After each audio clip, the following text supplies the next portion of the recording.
Bakit parang nagagalit ka?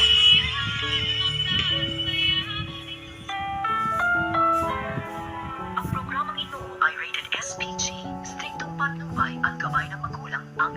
Kumusta kaibigan? Nakikipagkita na ulit si Moira sa mga tauhan niya at eche-check niya kung ano ba ang ginagawang pagtatago nila Balahaja dito kay Don Pepe at dito siya nagtataka kung bakit iba na naman ang kasama ni Balahaja at tinatanong niya dito na kung bakit nga daw iba ang kasama niya dito at kung nasaan nga ito si Bastis at sabi nga niya dito ni Balahaja na patay na at ang mga traidor ay hindi na pinagtatagal yan at ito na ang bago kong kasama at sinisigurado nga dito si Balahaja kay Moira na hindi na nga daw ito magtraidor sa kanila, kaya naman sinisigurado nga ni Moira ang kanyang bagong tauhan niya at kinilatis niya dito at sinusubukan niya kung talagang honest nga ba daw ito sa kanya at sabi naman dito ni Balahaja na gagawin niya yan lahat at kilala niya ito dahil tropa niya ito. At sa kabilang banda ay nasa hospital nga ito si Nurse Karen at Nurse Evan para tulungan si Annalyn. Kakausapin nila si Doc Ray para magtanong ito tungkol kay Zoe at kung anong pwede nilang clue na kung saan ang kinaroroonan ni Don Pepe.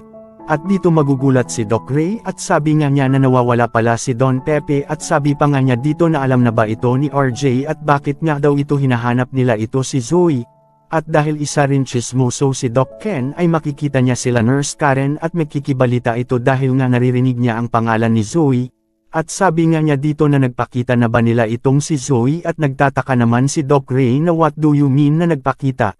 Kaya naman hindi na mapigilan ni Doc Ken ang kanyang pagkamaretes niya at sabi niya dito ni Doc Ray na sa kalagitnaan ng duty ni Zoe sa Apex ay umalis siya at iniwan niya kay Dr. Hermos ang lahat ng patients niya at nagtataka naman dito si Doc Ray at nagtanong nga ulit ito at sabi nga niya dito kung saan nga daw pupunta si Zoe at nagkatinginan ang mga kaibigan na si Nurse Karen, Evan at Doc Yola at dito sinabi dito ni Nurse Evan na pinaghihinalaan nga ni Annalyn si Zoe na may kinalaman nga ito sa pagkawala ni Don Pepe at dito naman nagsalita si Nurse Karen na sa mga oras na nawala si Zoe sa hospital ay yan din ang oras na nawala rin ito si Don Pepe at sabi pa nga niya dito na maaring tinulungan ni Zoe ang mommy niya kaya nawala ito bigla sa Apex. Tinatago nila si Don Pepe at napaisip ng malalim si Doc Ray at sinabi niya dito na tika sandali mabigat na suspetsa yan at bago pa tayo maghaka-haka ay kailangan muna nating mapatunayan ang mga bagay na yan at nagtataka lang si Doc Ray na kung sakailang makipagtulungan si Zoe sa mommy ano ba ang dahilan kung bakit nila tinago ito si Don Pepe at dito nga nagkatinginan ang mga kaibigan ni Annalyn dahil hindi nila alam pareho at bakit naman daw ito gagawin ni Zoe. Samantala nagkawentuhan sila Tiyang Susan at si Joe sa kasama si Lynette sa bahay nila ni Carlos at napansin kasi nila na pagod si Lynette at marami pang liligpitan nag-volunteer sila na muna ang maglilinis ng mga ligpitan at baka pwedeng doon din sila makitulog dahil sa dami ay aabutin sila ng madaling araw sa paglilinis at hindi makasagot si Lynette agad at sabi niya na huwag na po at kaya na daw niya lahat pero mapilit itong si Aling Susan na bagong kasal kayo ni Carlos dapat magre-relax lang itong si Lynette at sabi pa nga ni Aling Susan na kung gusto mo tawagan mo na lang si Carlos at sabihin mo na dito muna kami hanggat hindi pa matapos ang ligpitan at sabi pa dito ni Aling Susan na huwag ka munang magkikilos Lynette at asikasuhin muna si Carlos kaya naman walang magawa si Lynette at napangiti na lang ito.